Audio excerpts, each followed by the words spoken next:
Manchester City have completed the signing of Josko Gvardiol from Red Bull Leipzig for a fee of €90 million, making the Croatian the most expensive defender in history, taking the top spot from the €87 million paid for Harry Maguire's transfer to Man United, and joining an ever-increasing list of world-class centre-backs. But what makes him so expensive, and have City got themselves the best ball-playing centre-back in Europe? In the 22-23 season, Josko Gvardiol played in 30 Bundesliga matches, picking up 1 goal in the process. The 21-year-old Croatian has emerged as the perfect archetype of modern ball-playing centre-backs, with his performances quickly establishing him as a starter for both club and country. Over the past 2 seasons, he has proved as one of the best distributors from defence, highlighted by his values for expected threat from passes, ranking in the top 99% of all players in the Bundesliga over the past 2 seasons. And when it comes to comparing him to just defenders, he ranks 3rd at 0.08 expected threat from passes per 90. The left-footed centre-back was crucial in helping Red Bull Leipzig gain ground, completing the most passes per 100 touches than any other player in the Bundesliga. But not only did he complete a lot of passes, these were very often progressive line-breaking passes. By taking a look at his heat map, we can see how Gvardiol would push up the pitch consistently, often holding a position in the opposition's half, and looking to progress the ball from more advanced positions. In fact, by taking a look at his most progressive passes over the past 2 seasons, we can see how the majority of these come from the inside left channel, with incredibly long and accurate balls forward into the strikers. Not only are his passing metrics some of the best in European football, but he's also extremely dangerous when progressing the ball himself. His expected threat from carries of 0.71 places him in the 81st percentile in the Bundesliga, with his combined expected threat of 6.8 being in the top 98% of players.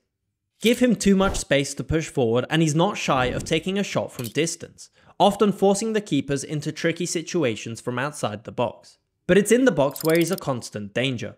His physical strength and height mean he is often the target from set pieces, getting on the end of a lot of dangerous balls in and around the 6-yard box. But above all, Gvardiol has gained a reputation for his aggressive tackles and intense pressure he puts on opposition strikers. He ranks 2nd for tackle completion at 74%, and intercepts an average of 1.41 passes per game, in the top 6 for the league. But how will a player like Gvardiol fit in at Man City amongst some of the best ball-playing centre-backs such as Ruben Dias, Laporte, Stones, Akanji and Ake? A quick comparison with Ruben Dias shows us the slightly different approach he can bring to Man City's defence.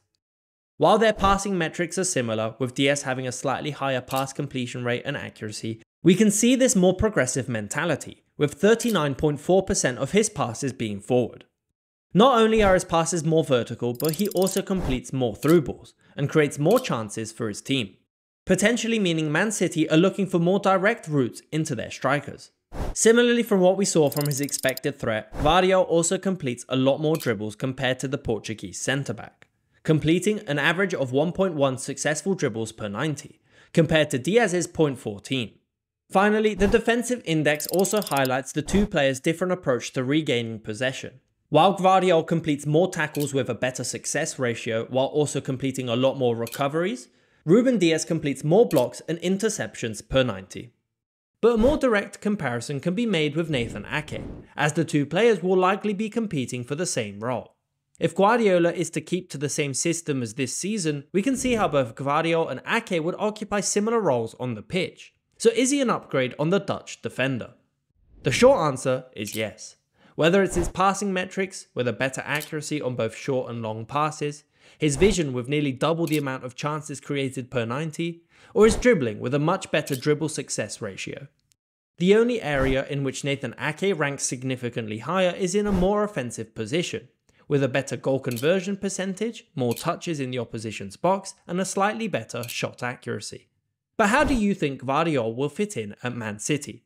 Create your own analysis by downloading all of Gvardiol's advanced metrics from the Xvalue platform.